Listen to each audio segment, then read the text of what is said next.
Okay, answer some questions from the last market outlook. As I do this, Bank of Canada just cut rates 50 basis points. What's with all the 50s? I just didn't see 50. 25 I figured is in the books, but they went 50.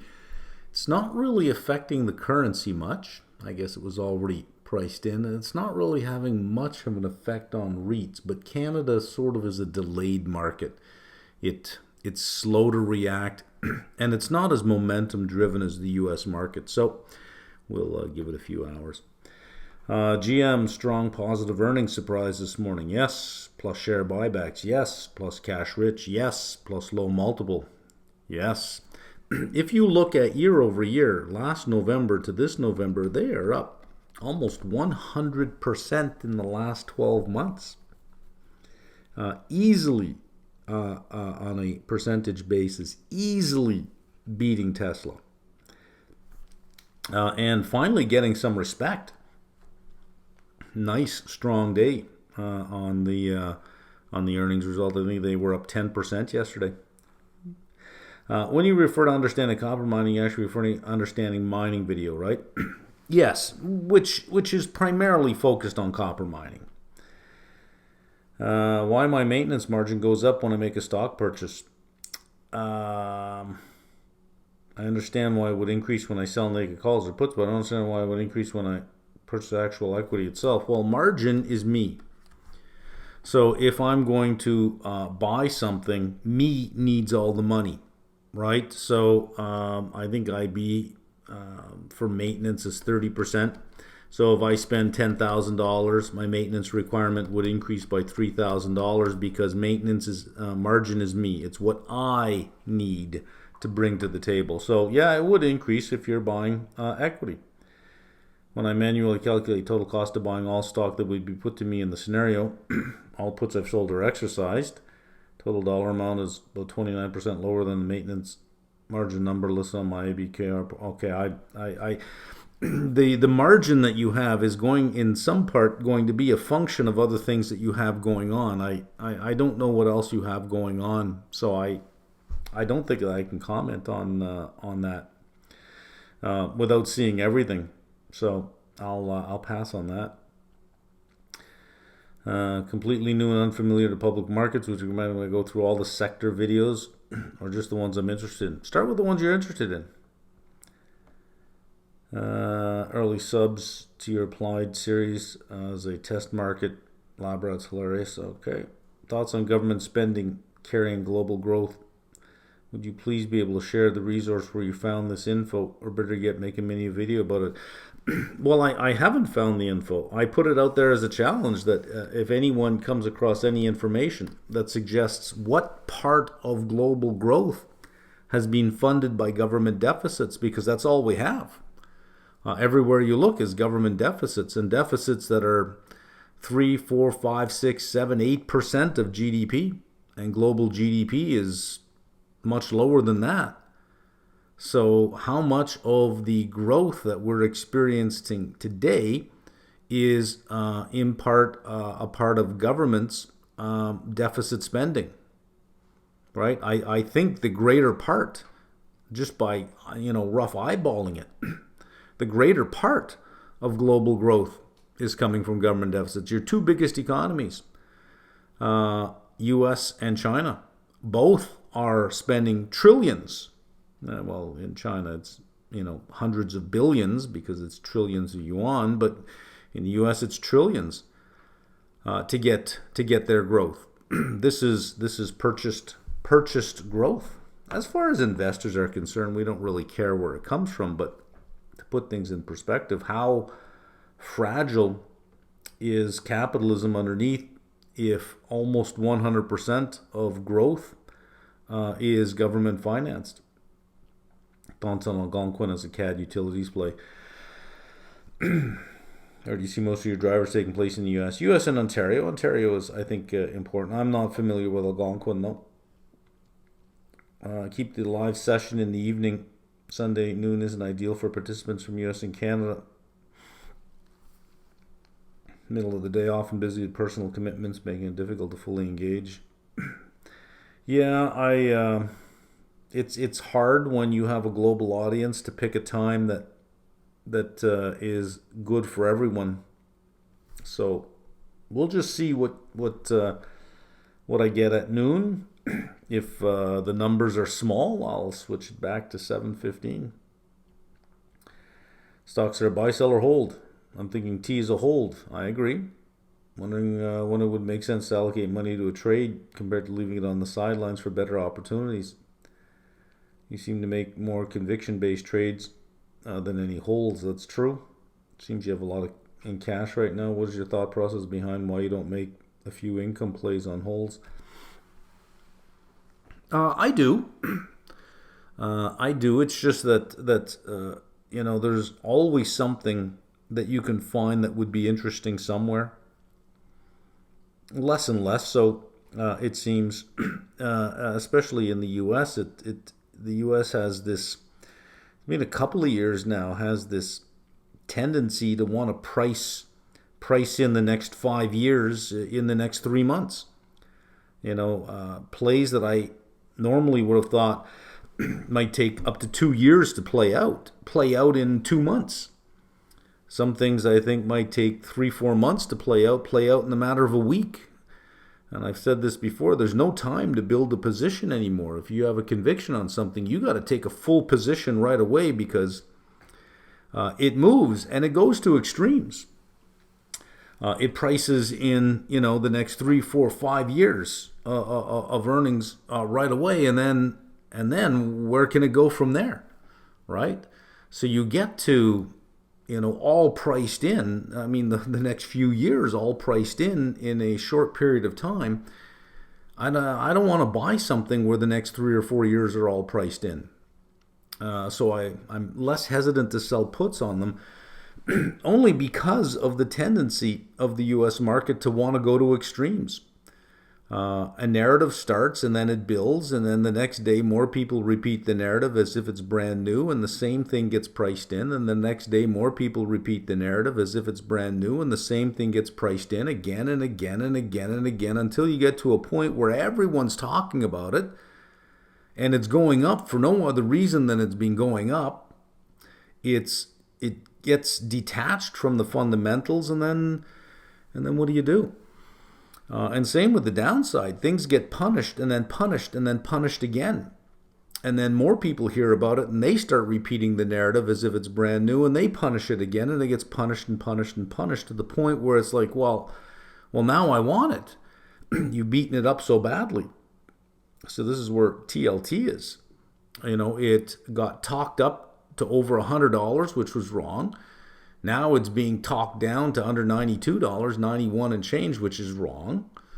It is somewhere around, I think, 95 to 97 would be considered fair. So, you got to be a seller of calls when your underlying is at $100. You can't just fall in love with it. And then you got to be a major buyer of it when it's at 92 because it's wrong. So the U.S. market is, I think, more behaviorally inefficient today than ever before. So it never stops at fair value. It would be nice if it stopped at fair value, but if it's a good story and here's fair value, it goes to here. If it's a bad story and here's fair value, it goes to here.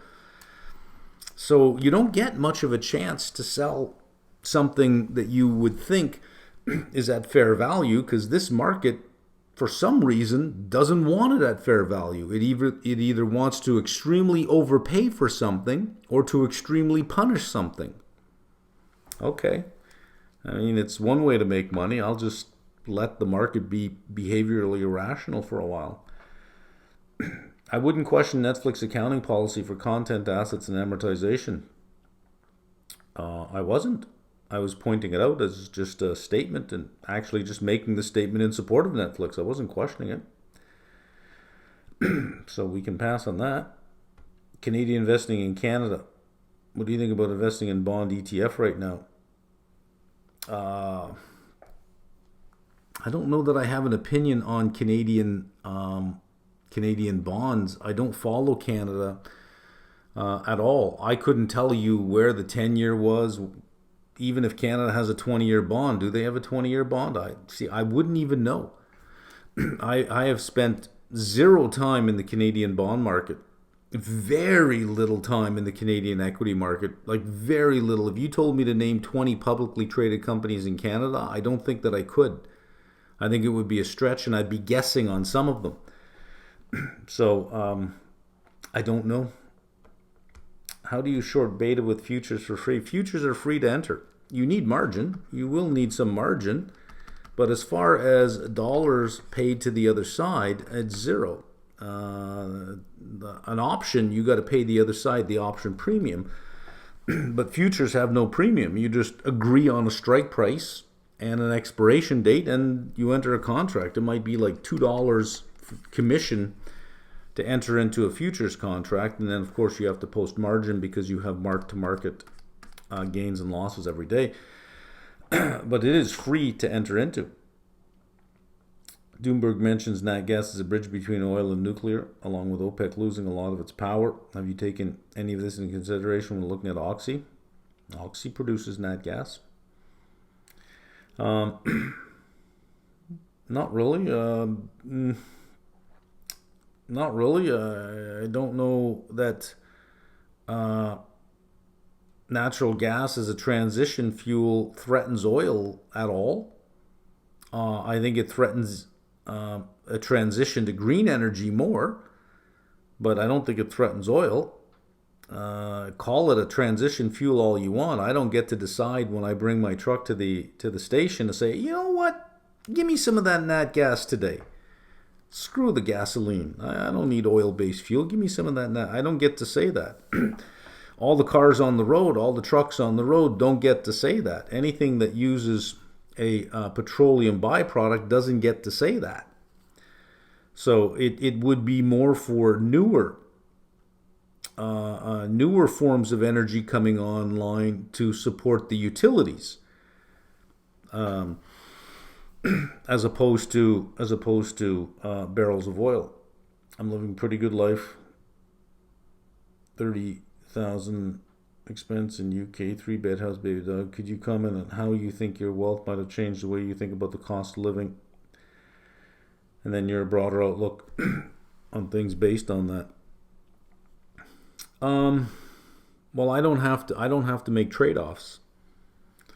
I don't have, for how I live, I don't have a constraint. If I want something, I want something. I can go ahead and get it. The only constraint I have is my willingness to actually want it. Not really the cost of it. So I don't know that it enhances my happiness in life, because happiness is derived more from the meaning in your life than the possessions in your life. If you derive happiness from your possessions, that's a pretty shallow life and a very expensive life, because you're always going to need new possessions to keep that level of happiness up. But somebody with meaning doesn't need stuff. And at that point, money is just a way to measure how well you've been doing, as opposed to something you actually see for its own sake. That's all. Thoughts on agencies' earnings? Pretty good. Book value increased, yeah, but leverage remains pretty conservative. It does. I saw the leverage figure of it was below 8, 7 point something, and I thought, well, what are you waiting for? But it could be that, once they see repo rates getting, below 4%, 3.5%, 3%, that they'll start to increase their leverage at that time. But I think if rates are on a path down, you have to be so conservative. Lean in a little bit.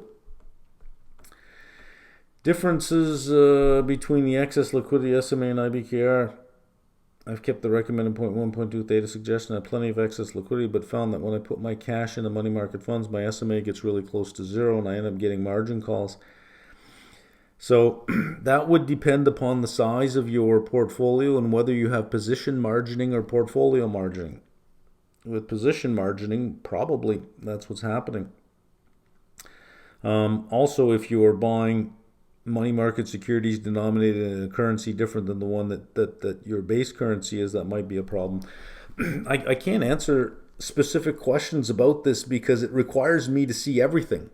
For me to make an assessment, you could be telling me this and then you have something in your portfolio that would say, oh, wow, you didn't say that you had this. Here's the issue, or there's the issue. If somebody says I added this and this happened, it's like, well, what else do you have? Because your margin sometimes is an interaction with some of the other things that you have. So these are difficult questions to answer without seeing the whole thing. Long-term bond is selling off. Yep. Seems market is hating duration. The narration is there. Yeah. Do you still believe duration will outperform? Yes, I do. If I look out 1 year, if you look at a history of, let's take the 30-year bond, and you look at the history of the Fed funds rate, and the Fed starts cutting rates. Go out from this point of time, go out 12 months, wherever the 30-year rate is, it's always lower. Always lower. 1980 to 2020, if you take that period of time, that 30-year period of time, it has a 100% record. 100% of the time, when rates started coming down 12 months later, the long bond was always lower. Always lower. Now, that doesn't mean that as soon as the Fed starts cutting rates that there is a one-to-one relationship. That's not what that means. You got to go out a year. So if you're looking at the correlation between the Fed funds rate and the long bond, you have to do a lag. You have to do you have to look at the observation of the rate today and the observation of the Treasury in 12 months, and you'll find a very high correlation. So it is coming down. The path to get there, who knows what path we're going to face on the way there. I'm pretty sure on the destination. I have no clue on the path. Markets have a very large random component. And a very large, at least these days, a very large behavioral component. So if we say that maybe the Fed won't cut rates, yields will start to go up. And the next day it's repeated and the market will say, oh, they're not going to cut rates. And then this becomes maybe they won't cut rates to they will not cut rates. And then this will go up. And this will turn into they will not cut rates, so they will raise rates, and this will go up. And the narrative will start to get a life of its own. That's a behavioral outcome that is not substantiated by any data that you can point to. And pretty soon, somebody will come out and say, oh, it's even worse than what you think. Oh, and then this is going to be inflationary. And oh, we're heading for stagflation. And the yields could be 7 or 8%. And it just gets a life of its own. So that is this behavioral, this random behavioralness is part of what's out there. And of course, things happen every day as well. Here's some things I know is this relationship has got a 100% track record. This relationship. Tech is not going to stop no matter who wins the election. Tech is deflationary, will continue to be deflationary. If you have inflation and you have rates that are higher and higher, it is going at some point, it is going to crush consumer spending. Companies for the last 3-4 quarters have been reporting that it's becoming more and more difficult for them to pass on price increases because of the resistance that they're getting. Well, that can't happen for very long, in which case the Fed has to worry about killing the economy. So, to me, it seems very obvious that the destination for the long bond is lower. The destination for TLT is higher. The path beats the hell out of me. I have no idea. I have pushback on the deficit spending in GDP and your thesis that without it, the growth would be zero or negative. On the surface, it seems like the direct connection, but we need to dig deeper. The argument is quite similar to the parable of the broken window by, I know that one. When the contribution of government spending GDP is evident, the money being spent by the government would simply be used in different and likely more efficient ways by individuals. You're making a one-to-one assumption that the government got its money from the consumer, that the government got its money from the household. That if there is $100 in the economy, you leave the consumer with 80, the government takes 20. And if the government spends 22, that means you have 78 over here. And this is always less efficient. I agree with what you're saying, but that is not what is happening. What is happening is when this thing doesn't just go to 22, let's say it goes to 25, this is what you get. This goes to 25, this stays at 80. That's a deficit. As opposed to a balanced budget. That's a deficit, which adds to the debt. So suddenly, instead of having $100 of output, you now get $105 of output, 5% higher, all funded by deficit spending. That's what I'm getting at, is deficits are not being met by a reduction in disposable incomes. It's not a matter of a trade-off. If the government spends it, you can't spend it. It's addition. The government spends it and you spend it. And the thinking is that, well, maybe tomorrow you'll pay for it. But that's not how it works. Maybe tomorrow success will pay for it, because more and more taxation is becoming unsustainable by taxing the same group of people, the same small group of people, again and again and again and again and again and again. To pay for all of this, you need a consumption tax, which applies to 100% of the population, not continually going after 5 or 10% of the population to keep paying for more and more and more, because that chases capital away, which then lowers future growth, which then requires more deficit spending, and on and on and on you go. What would happen if the Canadian government didn't take so much of your money in taxes? Wouldn't you use it better than they do? Sure. I'm sure you'll agree that you would. In my view, this growth is not because of government spending, it is in spite of it. And without it, the growth would have been greater. No, I don't think so. Again, let's assume they are taking 53% of my income. They're still running a deficit. So it's not as if they're taking 53% of my income, running a balanced budget and spending it, and if they only left me with more, we'd do better. It's they're taking the 53%, they're spending all of that, and then spending even more on top of that. Right? So the growth is not in spite of governments, it is purely because of governments. Purely because of governments. Now, if every government was running a balanced budget but just had higher taxes and we had growth, you can make the argument that it is in spite of the government spending so much money. But that's not what's going on. I know you're very bullish on duration, so you are keen on loading on duration. Yep. Let's imagine that while you're very convinced of duration bet, you'd still like to play some cheap, efficient hedges in case your call ends up being wrong. Hypothetical scenario, what would be the most efficient hedge that wouldn't cost much but would potentially pay out generously? Everybody wants it. I want something that doesn't cost a lot, that pays handsomely. Anything like that out there? Well, golly gee, we got a bunch on the shelf here. No one's coming in and asking for that. Everybody wants to spend a lot of money and have it pay off very badly. You're describing something everybody wants, right? Is there a way? Is there a cheap way to do something that pays a lot of money? No. Anything you do to hedge cuts off one end of the distribution. So you have a potential distribution of returns and you say, you know what, I want to protect myself from this. Well, then you have to give up part of the distribution as well. There isn't a cheap way that pays off handsomely. It doesn't exist. How would you risk manage a naked short call that has gone in the money, still a few months to expiration, the underlying keeps showing strength at the upside? Buy the underlying.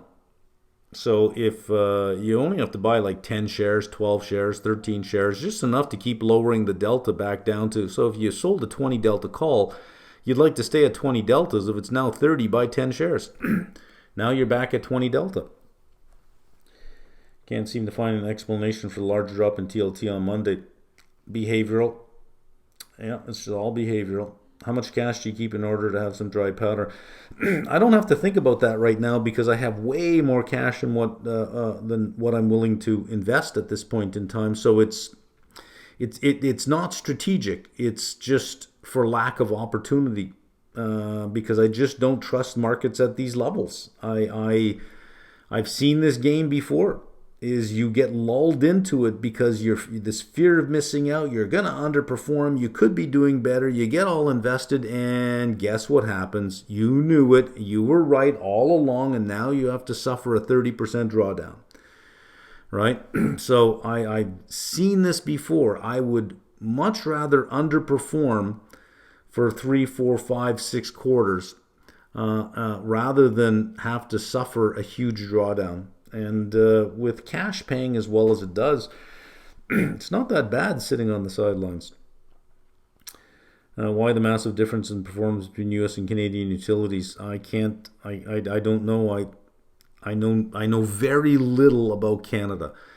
I would say that a big part of U.S. outperformance in many things is its behavioral inefficiency. Is the U.S. wants to get to its destination as fast as humanly possible. So if a significant firm says stock XYZ, which is at $32, gives it a $50 price target in 12 months, it wants to get there in 2 months.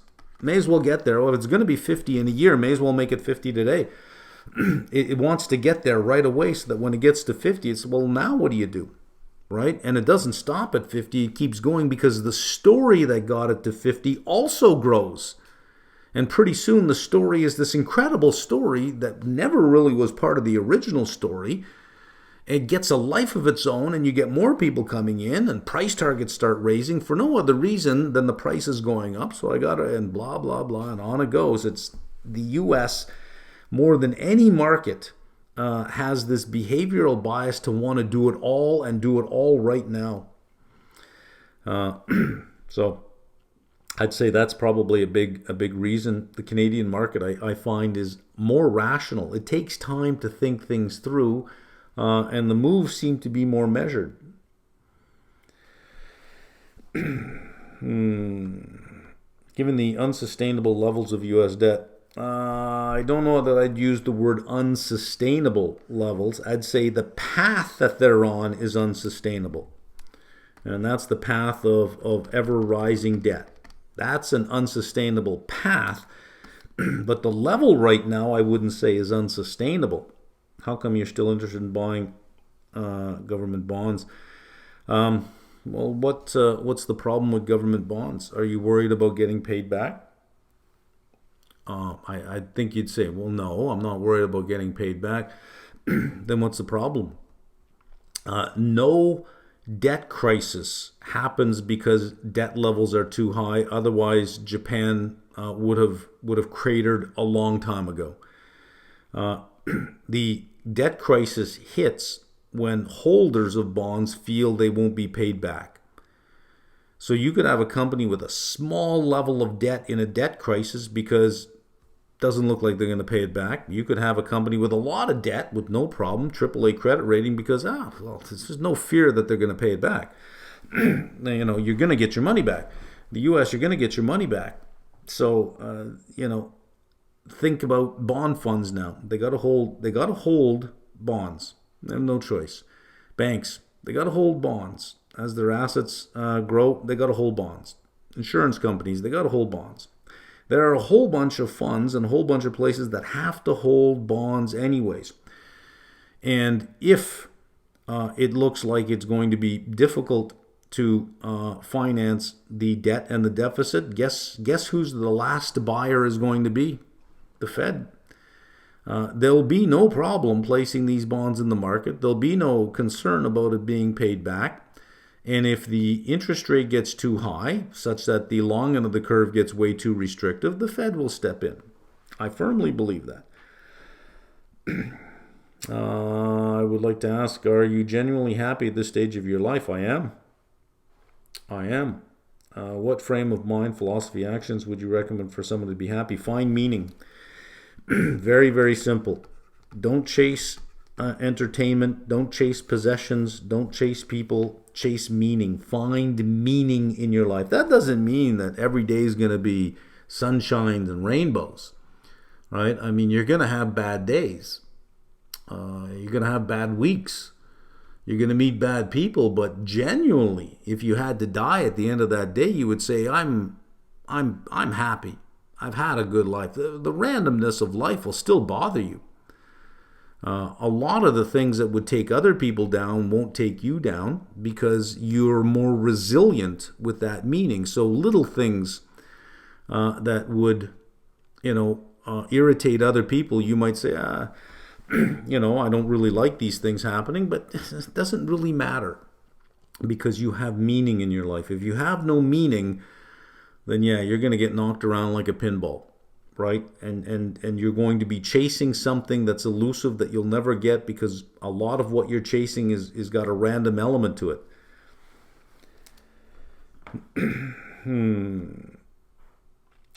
Sell the put for a price X. I want the underlying to be put to me, but when the time comes, I'm like 10 days till expiration. I face the dilemma rolling the contract forward. The premium sometimes so juicy, the rolling forward seems really appealing. Okay. I'm afraid that when I do so, the stock will not present me with a chance to buy it at that price. So roll forward and up. Just roll forward. You don't, if you sell a put at 30 and you say, well, I can roll forward, I can close out at a profit here and get some more premium here. Roll forward and up. Roll forward at 31 or 32.50. You don't have to roll forward at the same delta. If you really want to put to you, roll forward and up. What about the fact that whenever you start a sentence with, what about the fact? Usually when people use that word, it's usually not a fact yet. So let's see what you're talking about. The fact that potential China tariff hikes, universal tariffs. Well, how can you have a fact that's a potential? What about the fact that potential? You can't have a fact that's a potential, right? So right away, every time I see somebody saying, what about the fact of, and it's usually not a fact. It's usually an opinion or a rumor or a forecast. So let's read that again. What about the potential China tariff hikes, universal tariffs, could exert downward pressure on global commodity demand? So I guess, well, let's think it through. Here's two countries. There's the importer. There's the exporter. And we're saying that that's China. And they import into the U.S. And let's say there is a tariff that is placed on there. That there must have been some destination in here that was buying it to lower the demand for commodities. This is what would have to happen is this entity says, I'm not buying it. And China saying, well, there is no other buyer, so we're not making it. It would have to lower global production, not just shift the patterns of trade, but lower global production. And under that condition, sure, in a fundamental sense, fundamental meaning we can observe the demand for particular commodities. In a behavioral sense, the price may react well before we know what the fundamental is. Downward pressure on global commodity demand, though they could support gold. There's always some truth there, sure. Let me make a premise. Never invested in cryptocurrencies or any related asset, nor do I believe there's any real problem with those technologies are trying to solve.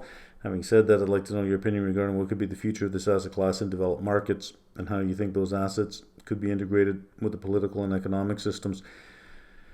In developing markets, I see that there's a use case in developing markets, but that's not a global case. And unfortunately, the volume of wealth is just not big enough to make a global case for it. In developed markets, I really see no purpose for it. What do I need it for? I mean, if you really think about it, I have a bank account, I have a debit card, I have sources of income, and I have customers, and I go spend money. Nowhere along the line is crypto involved. I don't get paid in crypto. No one's said to me, I need to pay you in crypto. No customers ever said, can I pay in crypto, please? I've never gone anywhere like a supermarket or anything that says, would you like to pay in crypto? We accept crypto. Nowhere along the value chain of what I do in any given day is crypto there, unless somebody's saying, hey man, you ever hear of crypto? You want to get into crypto, man? Or I get an email saying, you owe taxes and we now take crypto, contact, Stan123 at, unless it's just for a scam, I never hear the word crypto. Now that tells you something, right?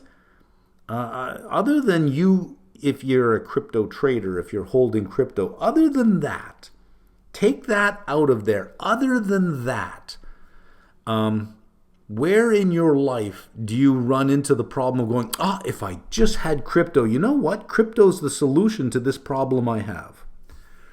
I think you'll find that it is a solution to a problem you don't have. I think it's a solution to something. We now have to go and find out what problem it's solving. It's kind of like, self-driving cars. What real problem do people have that it's solving overall? I mean, it sounds great, but when you think about it, would you pay a significant premium for this stuff? You only pay significant premiums when something is solving a real problem. But if it's not, you can transfer money to Russia overnight to $1 million, no question asked. Well, show of hands, how many people need to get that done for legitimate reasons, right? I think no matter how big your audience is, you'll have no hands going up. So the main selling feature behind it, is got such a small use case. But here's the big problem with crypto. I got hacked and it's gone. Where's the 1-800 number that I call to have that reversed? Right? A charge appears on my credit card. I can call and say, I never did that. A transaction happens in my bank account. I can call and say, I never did that.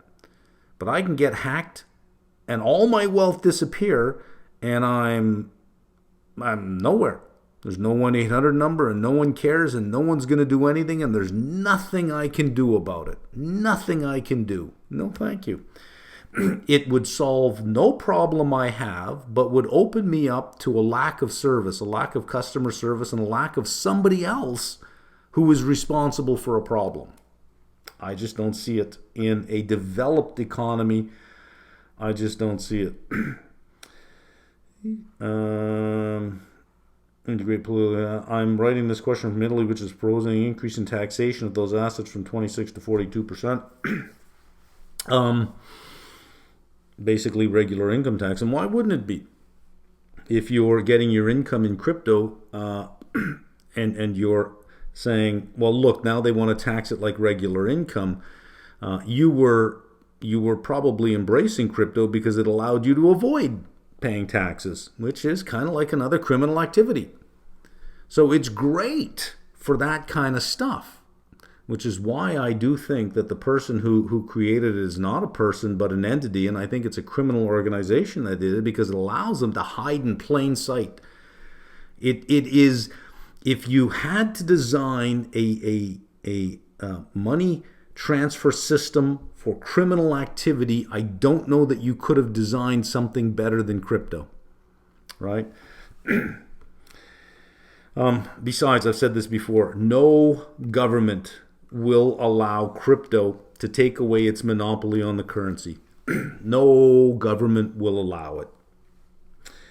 Who are your favorite macro market voices to read or listen to? Howard Marks, pretty much. Modeling class is amazing. You said you don't typically build models for your own investments. Wondering if you might put together a class that walks us through the process from start to finish. You come to some of this in your positions update, but as a retail investor, it would be great to learn from seeing how you do it, from knowing little about a company, making an investment decision on a company. That would be hard to get into video because it's a lot of, it would be misleading if I put it all in a 2-hour video, making you think it only takes 2 hours and that I knew exactly where to look. Most of the time I don't. I'll read a 10K and I'll get 15, 20 pages in and I'll say, you know what? No, I don't like this. I don't like it at all. And then I'm done and I go on to the next one. Sometimes you get rid of one and 3 weeks later you read something else and you go, oh, hang on a second. Maybe I was a little too hasty and read that wrong. And you read it again, you go, okay, I'm starting to see it now. And you come back to it. So it would be a messy video that would be misleading in thinking that everything is neat and tidy and everything falls into place. And it would also be misleading in the sense that every decision I make is based on a firm foundation, and I can't be wrong. I'm wrong just as much as the professionals are wrong. I had to close one position today because it tanked after earnings, the CSTM. I gave up on that one, and I just took the loss. Got out at 13 in pre-market, said that's it, I'm done. Earnings were not great, and I didn't care to dive any further. Well, there's a mistake, right? I could do it, but it would be so misleading that I think it's always better before you forget the notes and you start improvising around the notes, you first learn how to play by the notes first, and then you forget the notes later. But you have to learn within a structure and a process and be disciplined within that to be able to let that go. So I don't know that it would be of much value to you. Find it hard to fully grasp lower interest rates are necessary to combat inflation in services like housing and healthcare. I didn't say that. I didn't say lower rates are necessary. I said higher rates won't fix it. I didn't say lower rates are necessary. But lower rates will improve the cost of housing by bringing more supply onto the market. I feel there's a missing piece. Higher rates won't stop people from getting sick. I never said it would.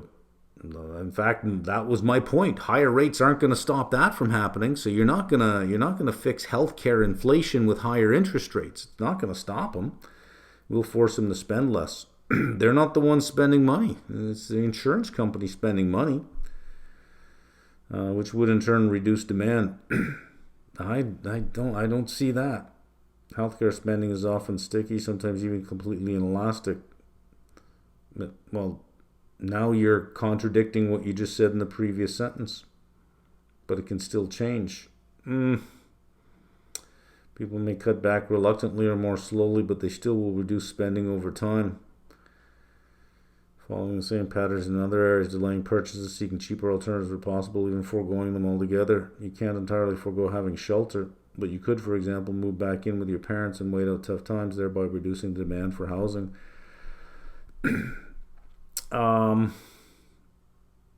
I think that's being done right now. I don't know that is still yet to happen. I think that's already been well underway for quite some time, because there is no supply. There isn't significant enough supply.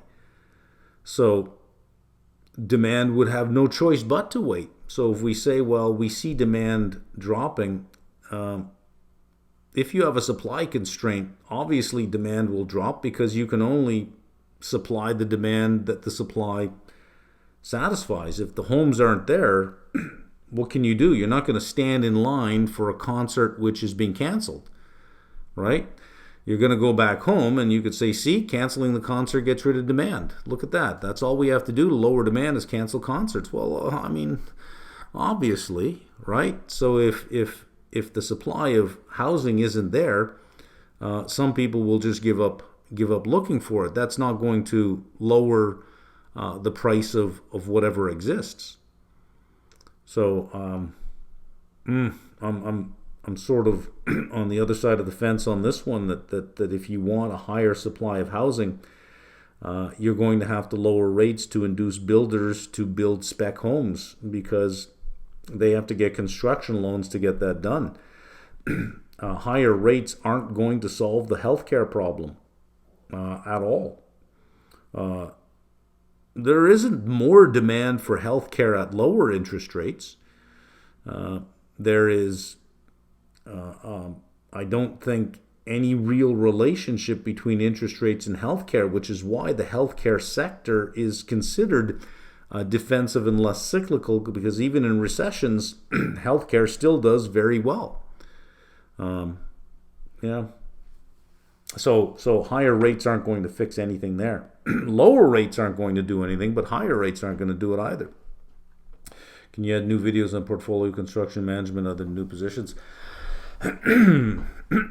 such as I feel I've added quite a bit there. There is quite a bit, given the market that we've had. Unless we have a significant external event and a significant bear market, I don't know what else I could add at this point. Some things you just need market conditions for. So I keep looking at it and I keep thinking, well, what could I add? Other than having to come up with stuff, I seem to think it's fairly well covered. When you say 90% of returns and duration are explained by level, does that mean level adjusted by the Fed funds rate? No.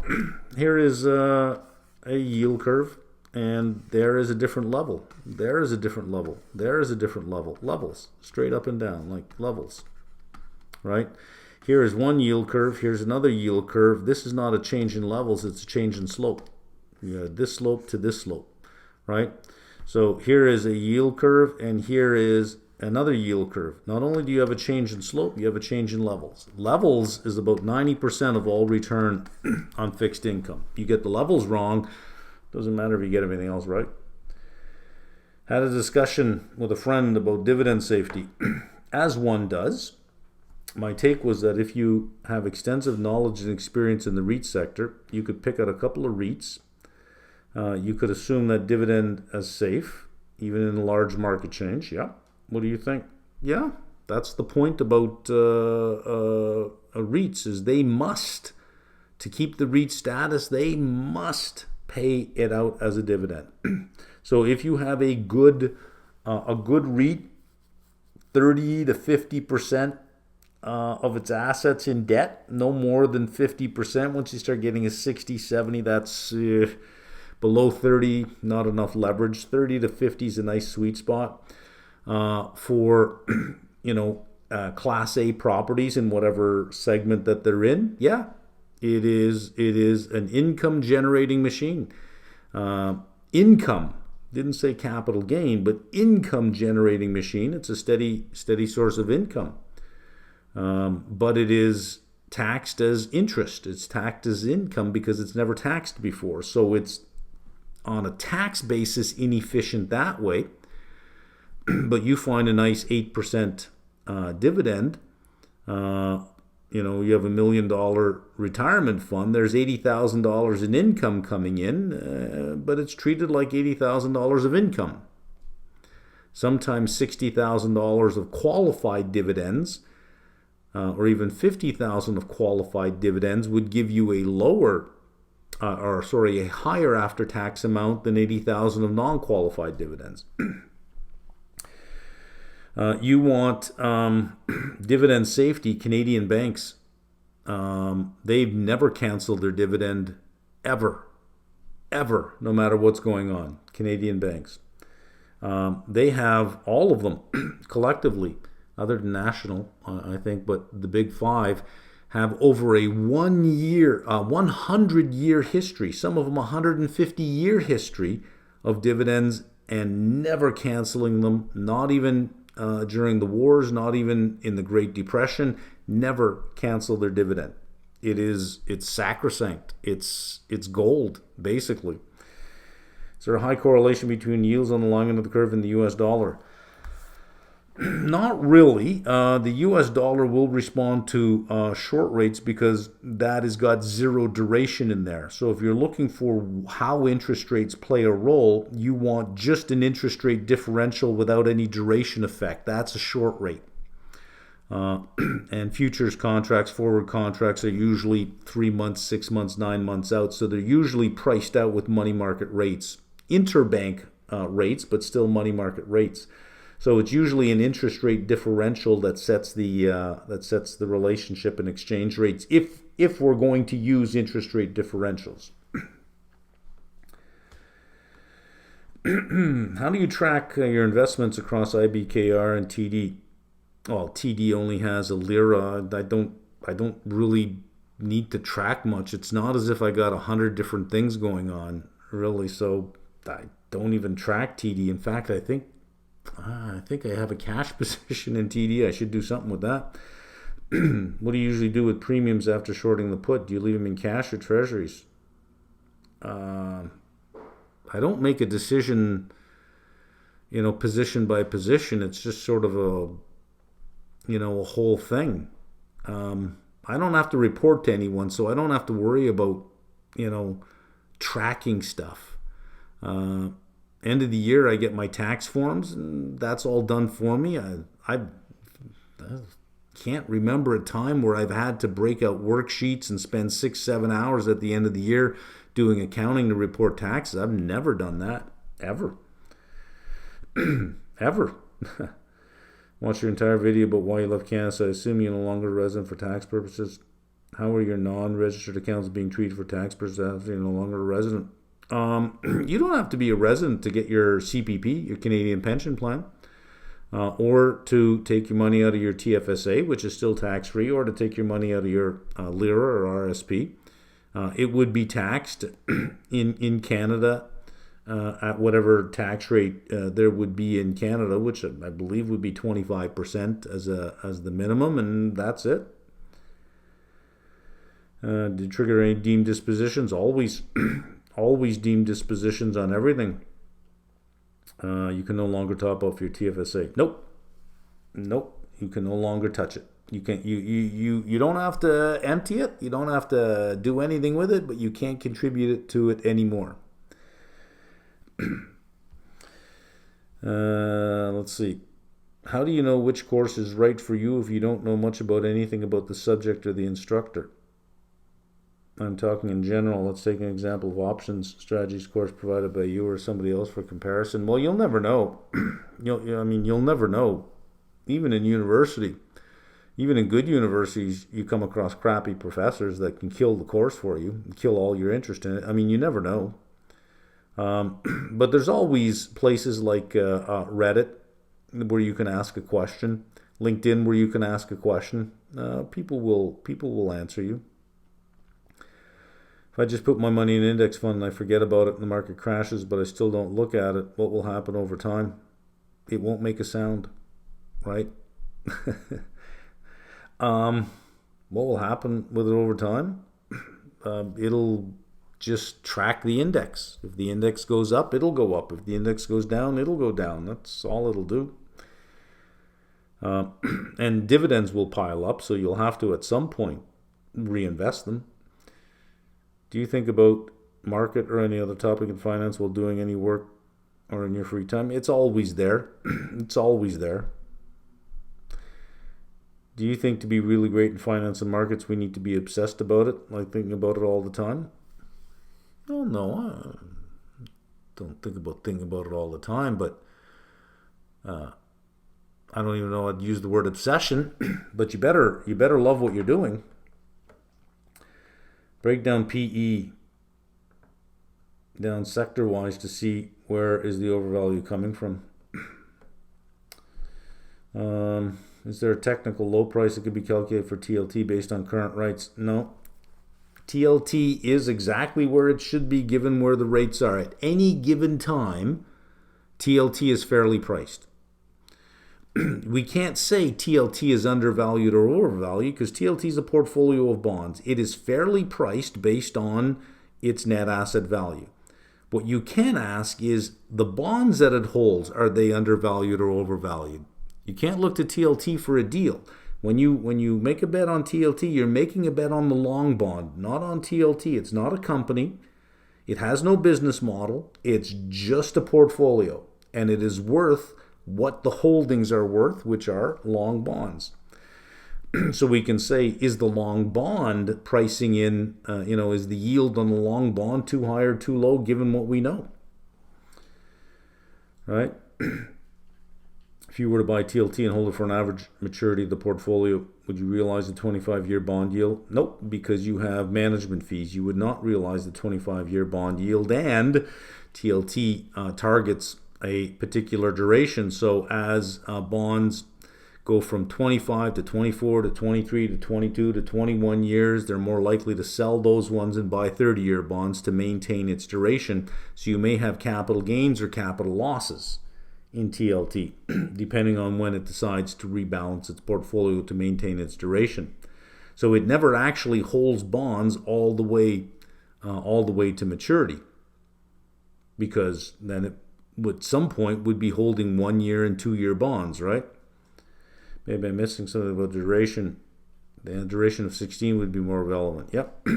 And yeah, TLT is something you think about 12 months. If you think about its portfolio, you could say it should be fairly constant, for 2-3 quarters at a time. But there is turnover in its portfolio. If you're going to do buy and hold, you're going to want to do it with the underlying bonds themselves. But the underlying bonds don't really have options on them. So if you're going to use TLT along with the options, then yeah, just understand that it is a dynamic portfolio, not a buy and hold portfolio that it has. Picking a stock, you have to do fundamental analysis like ratio analysis and technical analysis as well. Well, okay, that's one guy's opinion. What is right and wrong? Nothing is right or wrong. It's whatever you want. Nothing is right or wrong. Nothing. Ever. Not even moral statements are right or wrong. It depends on your view of the world. Right? Should I do everything for you? Or should I leave you free to do it all on your own? Depending on how you view the world, neither one of those statements are right or wrong on their own. It's how you see the world. If I suggest that you are not personally responsible for your decisions in life, I should be doing everything for you to absolve you of personal responsibility. But if I think that personal responsibility is one of the highest things to strive for, I will let you do everything on your own. What is right determines on my belief about things. So nothing is wrong or right. This guy says you should do these things. Well, okay, he probably believes that. There is no right or wrong here. When it comes to social systems and anything in economics, finance, these are all part of social systems. There is no right or wrong. When TikTok or Instagram gurus say something, I cannot find out what is wrong with their advice. I'll shorten it very quickly. It's very naive. It's not that it's right or wrong. It's just naive. It's naive advice. That's all it is. And it's not meant to help you. It's meant to help them. They're doing something for themselves. You have no benchmark because you don't want to build any expectations so that if you can't reach the expectation, I never said that. I have no benchmark because of what I do. I don't constrain myself to say, I'd like to buy that, but it's not my benchmark. I never said anything about building expectations.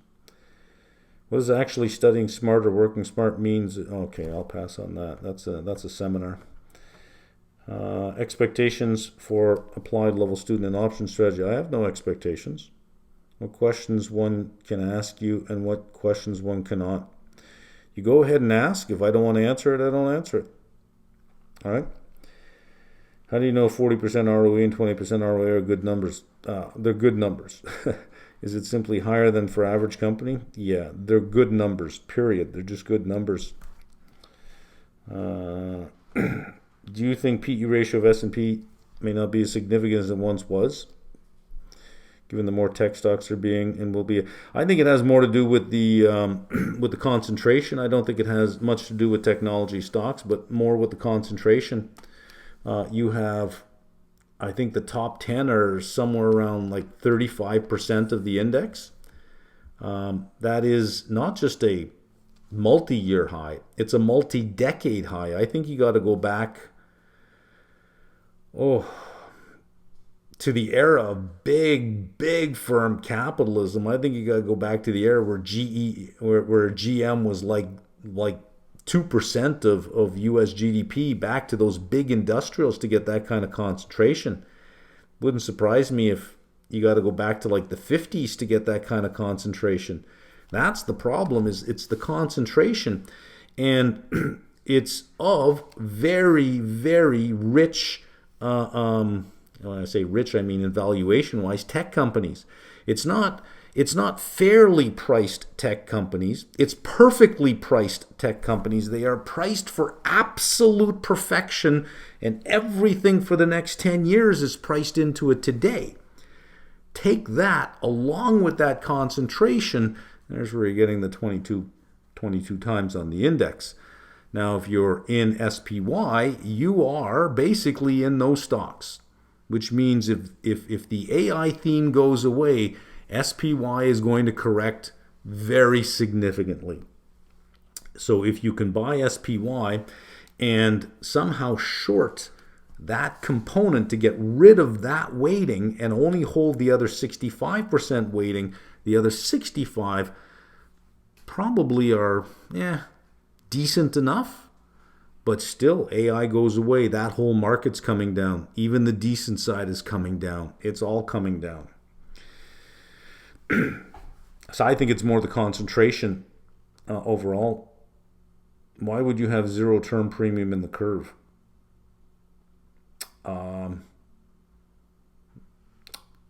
Doesn't make sense for me. Fed funds at 3.5 and 10-year at the same level. Curve will steepen in my view. That's what I'm saying too. I'm saying the curve will steepen. We're saying the same thing. You believe the curve will steepen. I believe the curve will steepen. Where's the problem? Right now you have the 3-month and the 10-year. You have an inverted curve by about 70 basis points, 65, 70 basis points.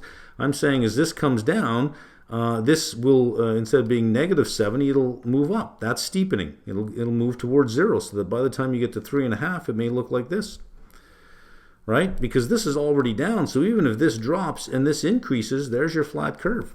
It will. I agree. The curve will steepen. I agree.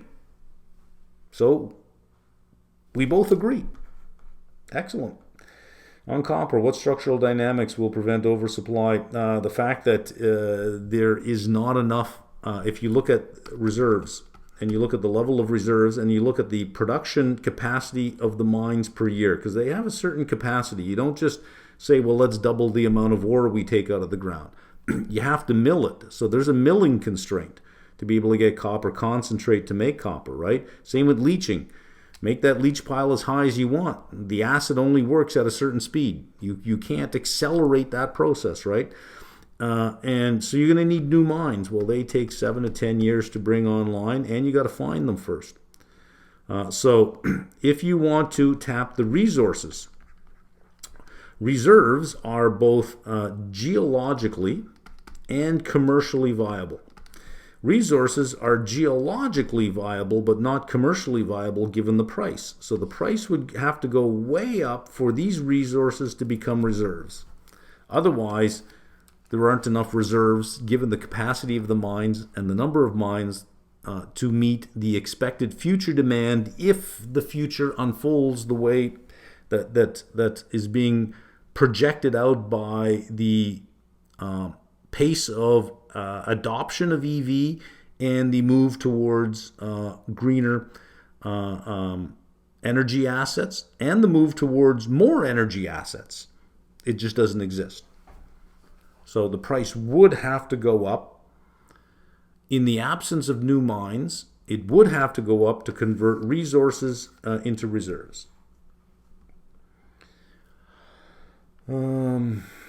Are you still short heading into Q3 earnings for Tesla? Less so, but yeah, why wouldn't I be? They're going to make their earnings on price discounting, or at least their numbers. So I don't think they're going to make their earnings. I don't think they're going to have margin expansion. I think they're going to have margin contraction. I mean, I think that, but. It's a tough market to be in right now, the EV space. It's a tough space to be in for anyone. How do you know something has the correct price? You don't. That's easy. When you say well, let me expand on that. You don't know if it's the correct price. You can only use your own education and experience to say it feels right. I think it's right. It looks right, based on historical multiples, based on peer multiples, industry multiples. It appears about right, but you never really know. When you say that something has a correct price, you say that it is priced in. Those are two different things. Correct price and priced in are two different things. Something could be priced in and still be an incorrect price for the stock. What do you mean when you say beating the market or outperforming the market? It's just beating a benchmark. Whatever you said above about what is beating the market is it different for everyone? It's different. It depends on, if two people have two different benchmarks, then it could be a different thing for those two people, sure. You said most money managers do not beat their benchmark after fees. What is their benchmark? Just any random numbers? A benchmark is an index. Asked this question about saying most money managers do not beat benchmark, but you corrected it and you said beating the benchmark. It shouldn't say the market. The market is whatever the benchmark happens to be. Yep, I didn't understand the bold part. The market is whatever. I don't understand that question.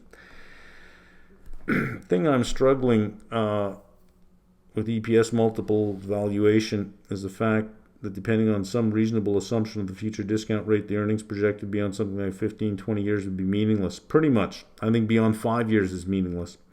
Assuming that all businesses are running with some degree of operational leverage, the return on equity would have to be discounted at an even higher rate. I'm not following that logic. Why would it have to be discounted at an even higher rate? Wouldn't that make the market as a whole more expensive than what it appears to be? Well, I'm just confused as to why you think it would be discounted at a higher rate and not a lower rate. The longer a company has been in business, the more profitable it is, the stronger its cash flow, the less risky it is, the lower the discount rate would be.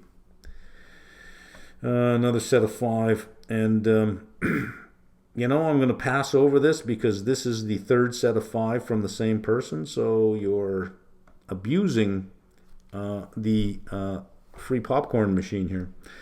Initial jobless claims, 241 in October. Heard you mention the implied level that greater than 275 represents no job growth. So is 241K not that close to 275? Well, it's 34,000 lower. I don't know what your definition of close is, but I'm going to go ahead and say no. From a naive understanding, 241 seems close to 275. Well, you're right. From a naive understanding, it would. See, this is how narratives start. If I say to you, here are your eggs. I know you said no salt, but there's 1 grain of salt that fell on it. You would say, oh, that's okay. And then I would conclude that you are indifferent between 1 grain of salt and no grain of salt. That 1 grain of salt is no big deal, so 1 more grain of salt can't possibly be a big deal. So the next time you're okay with 2 grains of salt. And then I tell somebody else, oh, you can do 3 grains of salt. The difference is only 1. Pretty soon you're having a whole salt shaker on there, right? Because you saw no difference between 0 and 1. So there's no difference between 1 and 2, which means there's no difference between 2 and 3. And I can slowly walk you to a point where you're saying 241, 275, they look the same to me. They're not.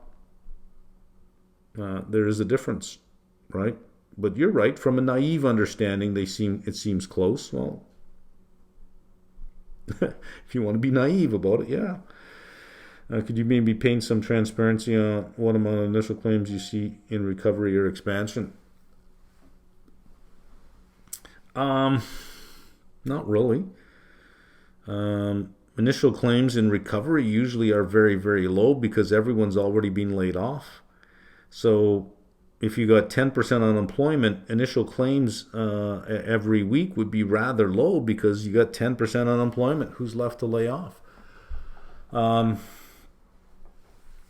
yeah, I would caution reading too much into initial claims. Weather can cause a lot. Um, Strikes can cause a lot.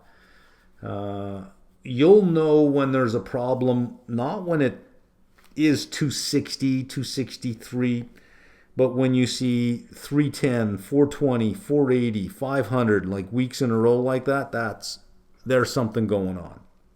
But at this level, it's very rare that an economy tips into a recession under its own weight. It's very rare. It usually requires something to push it there, some external event that then accelerates this process, and that people then in businesses start managing to this event and not to the week to week fluctuations in the data. So you'd have to look for some significant event, and then these things spike. Now that's something. Any market crash or crisis cannot be known beforehand. This is random. Correct. How do guys like Michael Burry find out about 2008 crisis? Well, who says he found out about it? Right? This is hindsight bias. Every year there's a group of people saying crisis is coming. Nothing happened. Next year, crisis is coming. Nothing happens. Next year, crisis is coming. Crisis came. This guy said it. Wow, how did he know? Right? So you have to take it in perspective that when a crisis hits, there's always going to be somebody who called it. Right? But what about all the people who call a crisis that never happen? It's much like a big market rally. There's going to be somebody who called for a big market rally. It's going to make it look like they were right. But given enough people with an opinion, someone in that group is always right no matter what happens to the market today. Ask 10,000 people how many points the S&P will be up or down today. I guarantee you one of them will be spot on. Should we put him on Bloomberg, interview him, and say, oh my God, you were spot on. How'd you get it done? Randomness. There's always somebody somewhere who's absolutely right, at least once. So I don't even know that needs an explanation. The lack of anybody would have needed an explanation. So about news, is it good or bad, does not depend on what the market thinks or other people think, but it is about what you do. That's a lot of small words that make this sentence hard to read. So about news, is it good or bad, does not depend on what the market thinks or other people think, but it is about what you do. What do you think by reading 10K and doing your analysis? Am I right? No. Bad news is bad news no matter how much you read. Right? I mean, yeah, I don't know exactly what you're trying to ask me in that question, so let's move on. I'm from India. Should I focus on Indian markets, although I'm interested in both U.S. and Canadian? Or would you recommend doing both? Whatever you want to do. I don't have a recommendation for you on this one. Yeah, I don't have a recommendation at all. I mean, whatever you want to do. First step in knowing any market. Let's take U.S. market, for example. I don't know that there's a first step. I don't know. Maybe you're looking for me to paint you an exact picture of what to do. It doesn't work that way. I don't know that there's a first step. There's just steps. It's not as if, you got to read this first, then do this, then do that. It's like jump in, just jump in. And you'll figure it out as you go. But yeah, in your teenage years or in your 20s, did you party at all or always? Well, I had a balance in life. How would a decrease in government spending, decrease in budget deficit affect long-term bond yields? I could probably say it certainly wouldn't be adding upward pressure to bond yields. We can say that. I think that would be a fair statement. As far as what would happen, I don't know what would happen, but it certainly wouldn't be adding upward pressure. What do you think Trump's tariff policies will do to duration, considering this effect may have on domestic U.S. inflation? Who knows? Who knows? You know, there is no mathematical formula that I can plug numbers in and say, aha, here you go. A lot of the long end of the curve is sentiment. It's not a matter of what it's going to do to the curve. It's a matter of what is it going to do to to investors' perceptions about what the curve should look like. And that, I don't know. I don't know.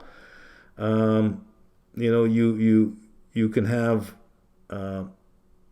old-timey relationships that say if this then that, but we just don't live in old-timey times anymore. So and I think that there's nothing when it comes to markets. I shouldn't say nothing, but there is very little absolute things we can say. Everything we say must be relative. So, U.S. yields are going to climb. That can't happen. Not without yields everywhere else climbing at the same time, which creates a huge global problem. Because money has to go somewhere. If money's leaving bonds everywhere around the world, where's it going? It's got to go somewhere. It's got to go somewhere. So it's relative to other things. There's money that must be in bonds. It must be in bonds. It has no choice. Where's it going to go? Right? There's not enough short end securities for all the long end to go flying to the short end of the curve around the world. It doesn't exist. So, being that bonds have to find a home, if long yields are rising, money will start to find the safest home that it possibly can, which will be the U.S. So we can't say anything on an absolute basis. We can't really say much on a sentiment basis until we see what the sentiment is, because there is always, we can always say, what happens, here's your house, and here's your driveway, and here's your truck parked in your driveway, and another truck comes and smashes your truck to bits. How are you going to feel? Well, you can't ask me that question without telling me what else is going on. You're over here inside your house, you're watching your TV, and you just won the $50 million jackpot. You saw the numbers come up. Okay, well, that's context. How am I going to feel about this? Like, oh, what do I care? I got 50 million, and my insurance will take care of that, right? One thing overrides the other. So, with this idea, Trump's tariffs come into play. Well, does it create something that's so beneficial somewhere else that it overrides the tariff? Right? So let's say that he puts tariffs in place and it really only hurts China. And the U.S. companies reshore a lot of stuff and really increase the tax base in the U.S. such that tax revenues rise without tax rates rising and closes the deficit. Well, that's a different story. So you can't just say, well, there's this one little thing, what's going to happen? Beats the hell out of me. We don't live in linear systems. We live in complex systems, not complicated systems, but complex systems, which means we live in a world of trade-offs. You cannot say if A, then B. You can only say if A, maybe B, holding all else constant, but all else in complex systems never stays constant because it's a trade-off. You push on one thing, something else goes. I want you to think of an economy as a balloon. Okay? Think of an economy, think of any social system as a balloon to get in, to see it in your head. What it is we're talking about when we say a complex system. Think of any social system as a balloon. There we go. There's your balloon. Now I want you to squeeze the balloon across here. What's going to happen? Are you going to make that balloon smaller? No, you will get a balloon that then looks like this, because you squeezed in here. You're just going to force things to move in other directions. There's a social system. You put tariffs on something, you're going to push something else. Well, is that something else going to be better than the negative you're getting somewhere else? Right? You get a professional to squeeze balloons. Here's what you're going to get when they squeeze balloons, right? You're going to get a balloon animal. Well, is a balloon animal better than a balloon? Ask a kid. He'll say, that's a much better thing, right? So Trump may actually make a balloon animal out of all this. I don't know. Maybe.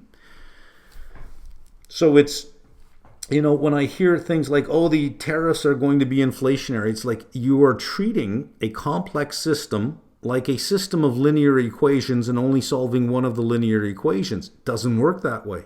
Doesn't work that way. So the best answer is, well, I don't know. You tell me what the trade-off is, what gets squeezed out the other way, then I can give you an answer.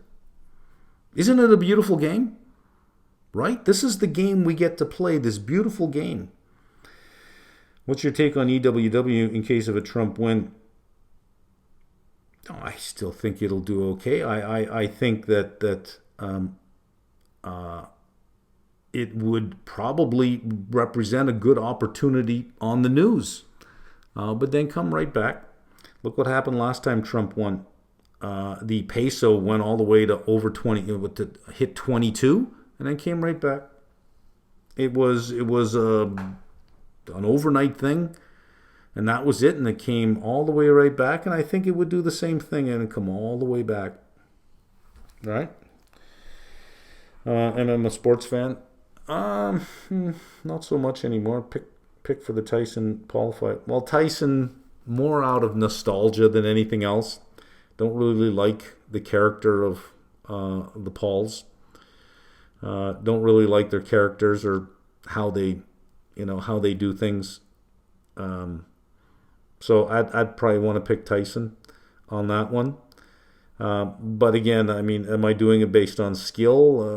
More nostalgia than skill. But still, I don't know if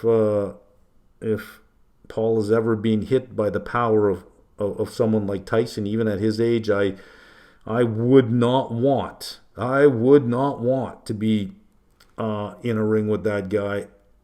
Even when I was 30, I would not want, and he was 58. No way. No. But, it's for money and for show. You don't know what the contract is. You don't know what it is behind the scenes. You don't know if they'll fight to a draw. You don't know if Tyson will pull his punches a little bit. I mean, you don't know, right? So, I mean, you don't know.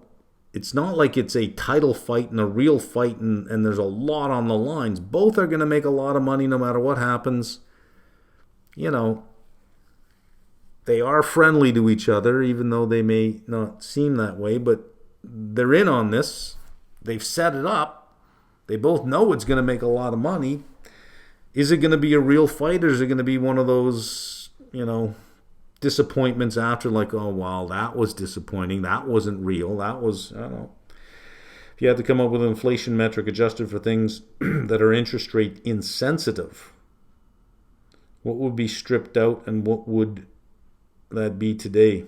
Oh, that's a graduate level assignment. That's a PhD paper. I don't have an answer for that. An inflation metric adjusted for things that are just interest rate sensitive, what would be stripped out? That requires so much analysis on a line by line item. No, I can't do that. Not off the top of my head. But I think you'd strip out food as a category. But even within food, I can substitute. Right? So there'd have to be broad food inflation.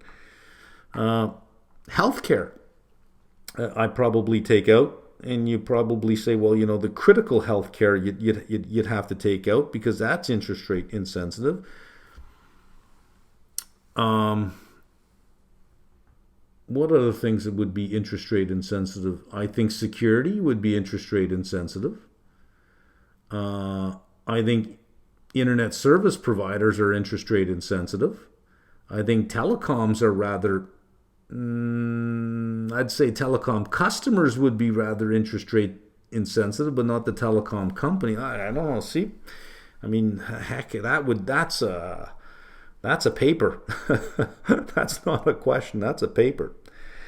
Like cybersecurity theme, but I think from a value perspective, nothing seems to fit the bill. Even on a free cash flow basis, a lot of growth seems to be priced in, and you got to think about it differently, right? So you can't look at it on a PE. Let's say I spend $1,000 to get a customer that's going to spend $500, and that's my income statement. I'm going to lose money each year, and I'm going to be cash flow negative, right? Free cash flow negative. But this is $500 is almost like an annuity for a number of years. So, if you present value this and you think about the lifetime value of a customer, it makes this investment worth it. But this investment happens today. These streams of cash flow don't happen until the future.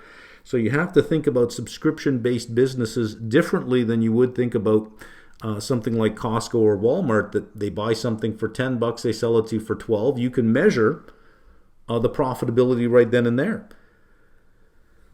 But if I, let's say instead of selling, my educational products for a price that you pay and then you use, I say, okay, well, it's $50 a month, and I spend $500 on customer acquisition costs for every customer, but every customer typically stays with me for 4 years, right?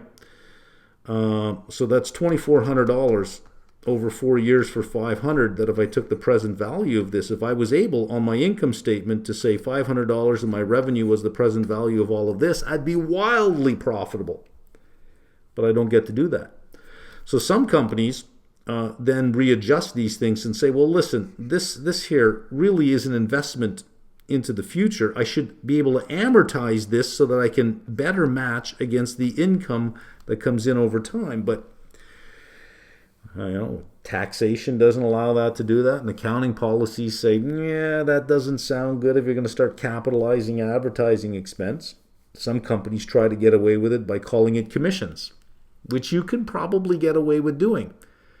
So that cloudies everything, because it's like, oh yeah, wait a minute here. So it's not just a matter of the revenue I got to look at, but I got to look at how much they spent to generate the revenue and their book.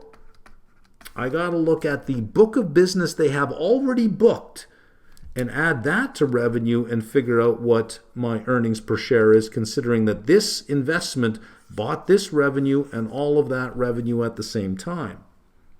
See where I'm going? So you do have to think about it differently, because a lot of the revenue that is being that the company has will not be seen until future months, but a lot of it is contractual and sticky and fairly predictable. So there are two different things. You can look at Rule of 40, which is what is your revenue growth rate, and what is your, you can use free cash flow, but sometimes it's proxied for EBITDA or EBIT, because they have very little depreciation, because most of what they incur are wages and marketing expense. EBIT margin, add the two up, they should equal 40% or more. Anything above 40 is good, right? The rule of X says multiply revenue by 2 and add it to EBIT. Because if you have, let's say, 10 and 30, you get to 40. But the rule of X says 30 and 10, which gets to 40, is way better than 10 and 30. So that would be 70 on rule of X. 2 times 30 plus 10 versus 20 versus 50. That it's better to see this, right? And the higher the number, the better it is. So yeah, you have that to look forward to before the end of this month. Another week, I should have it up. I've got all my I got my Word document done. I've compressed all my notes into a Word document. Now I'm just ready to do my screens. Where does gold derive its value from? Historically, it got its value from the fact that it was non-corrosive and what was it? There are two qualities, meaning that it even 100 years later it wouldn't corrode and it would keep its shine. So it became highly prized for jewelry. So you go to a jeweler's, you say, I want a I want a bracelet. Well, what do you want? You can have it this or this or this, but this is going to tarnish over time. Yeah, that's it, tarnish. This will tarnish over time. This will corrode. This will do that. I mean, the best is gold. It'll never tarnish or corrode. It's like, okay, well, I'll take that. It's like, well, it is a little bit more pricier. And that's what you would expect, right? The better stuff is a little bit more pricier. And that's where gold originally got its value. It does have industrial uses used in jewelry. My understanding is also derives much of its value from historical consensus on its status as a store of value. It is seen as a store of value because it has those properties, and it's desired because of those properties, yes. Only commodity that we dig up, only return it under the ground in safes. Well, I don't know that we put it under the ground without the intention of ever using it. Not true. It is used a lot in satellites. It's used a lot in jewelry. A lot of that gold is above ground. On people's wrists, on people's fingers, around people's necks, on people's ears. It's out there. And even in some people's teeth. Do you have any idea as to what percentage of its value is derived from that? Well, no, nobody knows that. Nobody knows that. 16-year-old applying to colleges. That's early. Early decision to stern. Plan on working somewhere in the portfolio management sector. Any tips or advice? Not really. I'd say be 16 for a while. Currently am in a non-paid economic research internship for Rebellion Research. I'm far removed from the job market, and I'm far removed from 16. I would have no advice that comes off the top of my head right now. How do I approach you for any job opportunity if you might have any? Just ask me. Just contact me directly. Although I will say this, you better be smarter than me in something. Because what I do not need, because I have very limited bandwidth, I need people to help me with that. But if you're not smarter than me in something, that means whatever you give me, I'm going to have to fix. So now I have no change in my bandwidth, and I'm just paying for it. I'm just paying somebody some money for it. Unless you're a relative, there is no real reason why I need to write you a paycheck. Right? So you better be in a position to solve a problem for me. I don't have time to teach. I don't have time to guide. I don't have time to mentor. I have very limited bandwidth and a lot of goals. So unless you can do something, unless you can show up and say, listen, I know retail stocks way better than you. And you can demonstrate that, and I say, oh yeah, you do know retail better than me. That's what I need. I cannot continually be the smartest person in the room, because that just means that I still have to do all the work, right? So sure, you can contact me. I'm more than happy to hire somebody who knows a hell of a lot more about me, about something. I have no problem doing that. What I don't want is somebody who knows less than me, because I still would have to do all the work. Been thinking about some larger investing themes. Baby boomers are a rich generation as they die. And as they die, perhaps a lot of wealth will transfer to millennials and Gen Z. I'd take out the perhaps and say, yeah, a lot of wealth will transfer. While every generation dies and the next one inherits, boomer generation is large in proportion and richer than the generation before. Yep. So their passing may have significant impact. Yeah. Millennial and generation is obviously consumption heavy. I don't know that I would group those two together and use the word obviously. Millennials maybe. Gen Z seems to be less so on a per person basis. On a windfall, they will likely induce huge demand on luxury. Why luxury? So bigger houses, better cars, jewelry. That all seems obvious and perhaps not tradable.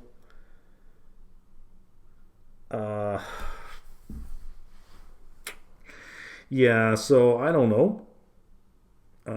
You do have longer lifespans. So boomers get to spend more of whatever they have before the next generation inherits it. Just because somebody inherits something doesn't mean that they say, oh, let's go for luxury right away. Maybe, maybe not. I mean, maybe. I think you're making too many firm conclusions as opposed to probabilistic conclusions on this one. And you're also assuming that a government doesn't step in and say, okay, hang on, we need revenue, and these guys are dead anyway, so what do they care what their tax rate is? And then they decide to tax most of this away. That anything over 5 million is 90% tax. So that even if your parents died or your dad died with 20 million, you might only see, 4.2 million of it. And the government takes the rest because, well, if they had such a big role in your lives, which everybody seems to want, then they should have the biggest role in your wealth, right? So maybe it just goes all to taxation. I don't know. Do you like nuclear? I don't dislike it, but to say I like it, I don't know if I like it. I don't dislike it. I have nothing against it. Spare cash in my TFSA RSP, but don't have enough to buy 100 shares of company ABC to generate extra income by doing cover calls. Will I get flagged by AKBR if I do 85 shares in RSP, 15 in TFSA? Yes, you will. Yes, you will. It must all be in one account. Possibility to have a transcript. I believe YouTube does a good job of that now. It will provide that for you. If you buy anything from Amazon, then Prime pays for itself, and that's the advantage of it. Yeah, but if I buy anything from Amazon, my price is higher than the person beside me. Right? I get a higher price on Amazon than the person beside me. And I pay for Prime. So, I mean, really, I don't know. I don't know that it's paying for itself. U.S. election is November 5th, not 6th. The Tuesday, isn't that the 6th? The Tuesday's the 6th, the Wednesday's the 7th. Fed decides on a Wednesday. Let me look. Oh, 5th is the Tuesday. Thursday is the 7th. The Fed decides on a Thursday. On a Thursday. Okay, well, usually the election is on a Tuesday. So I just thought that since the Fed was the 7th, Tuesday must be the 6th. Okay, November 5th you guys got. What consensus means on the economic calendar? That means a whole bunch of people say, I think it's this, no, I think it's this, no, I think it's this, no, I think it's this. And then somebody says, okay, well, let's just take all these numbers, add them up and average them. Here's the average. That's the consensus. Energy transition and increasing nationalistic agendas seem to be mid to long-term drivers of inflation. We're not seeing it at the moment, but do you think this could offset some of the impact of the tech deflation factor? Why are you assuming that those are mid to long-term drivers of inflation? Why is the energy transition going to be a driver of inflation? I'm not seeing that. So just to be clear, inflation is a broad-based rise in the price level. Not a specific price going up, but a broad-based rise in the price level. So you have a basket of goods. These prices are increasing. These prices are decreasing. The basket of goods stays relatively even. Lots of volatility in the prices, but as for the basket of goods, it could be fairly constant. So just because we say, well, this is really going to push the price of copper up, it's going to push the price of coal down, it's going to push the price of oil down, price of gasoline down, so that broad-based, it might just be flat. So I don't know that you can say that this is going to lead to inflation because you're making the conclusion that you're going to have a broad-based increase in the price level. I don't know that that is a true statement. No, I wouldn't go there. I'd say, is it going to change pricing on certain things in the market? Yeah, some prices will get more expensive, some will get cheaper. If you were a betting man, would you wager that a Trump presidency would drive inflation higher? Or do you think his policies could actually push interest rates down, or both? Interest rates are coming down. Inflation higher?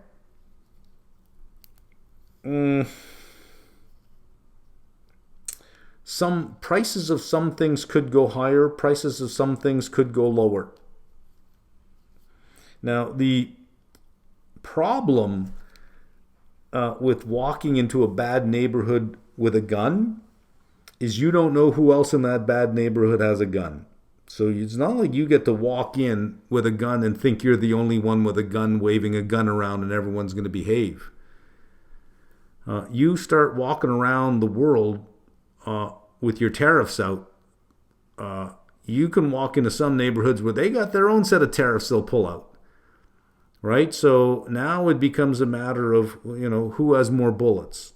Who needs who more? I don't know that threaten all you want. The problem with a threat is unless you're actually willing to do it, that threat holds very little value. So you can say 10% across the board. I don't see that happening. That's not a presidential thing. It's Congress. It's okay to say, look, this is a threat to national security. Let's put a tariff. A president can get that done. But if you say across the board, that's Congress. You got to get that through Congress. I'd be, I think he wants to use it as a negotiating tactic, but I'd be less inclined to believe that it's going to be across the board, only because there'd be retaliation from other nations. Now we can start talking about broad-based price increases, because that would just punish it would punish American citizens more than, well, it would punish other citizens as well, but you're punishing your own citizens. I don't think so. I'm not on board with that yet. No. Trump winning the election is inflationary. You're making a statement of fact about the future. You don't know the future. The future is unknowable. Hence, that is not a statement of fact. Trump winning the election, in my opinion, would be inflationary is a correct statement. Not sure how that ties with your bet on U.S. duration. Making a fact about something unknowable in the future does not tie with any bet that I'm making on duration, because it's not a fact. It's not a fact. It's not a fact until it's a fact. Right? So what you're saying is here, you believe it's going to be inflationary. How does that tie with my bet on duration? How does your belief tie with my bet? I don't know. I didn't check in with you before I made my bet. So I'd say it doesn't tie in at all. How do you reconcile a Trump presidency with the bet on duration? No, it's not me to reconcile it. How do you reconcile it? Right? I mean, you're making a statement of fact about a future state that is unknowable. You have an idea that it would be inflationary. We don't know that it'll be inflationary. Again, the system, the system is a balloon. He wants to squeeze on one part of the balloon. Well, some other part will expand somewhere. You contract one part, you expand another part. Nothing ever just happens here. You push on something here in a complex system, something out there pushes outwards, right? Every policy is designed to benefit one group at the expense of another. There is no policy where everybody just benefits. There's always trade-offs. Okay, we have to protect American auto companies from these cheap Chinese vehicles. Said another way, we cannot allow American citizens to spend less on cars than they currently spend now. You see what I mean? You protect one thing, you hurt another thing. If you allow these Chinese vehicles in, it might spur the American producers to be more innovative and drive costs out. It would leave U.S. consumers with more money in their pockets, because they wouldn't be spending so much on vehicles, to then support other businesses in the economy. There's one trade-off. There's always a trade-off. Always a trade-off. So to say that it is going to be inflationary is to suggest that we live in a system of linear equations, and you've solved one of the linear equations and all the others will remain the same. Doesn't work that way. this has been fun. This was actually some good questions in here. All right, that's it for this week.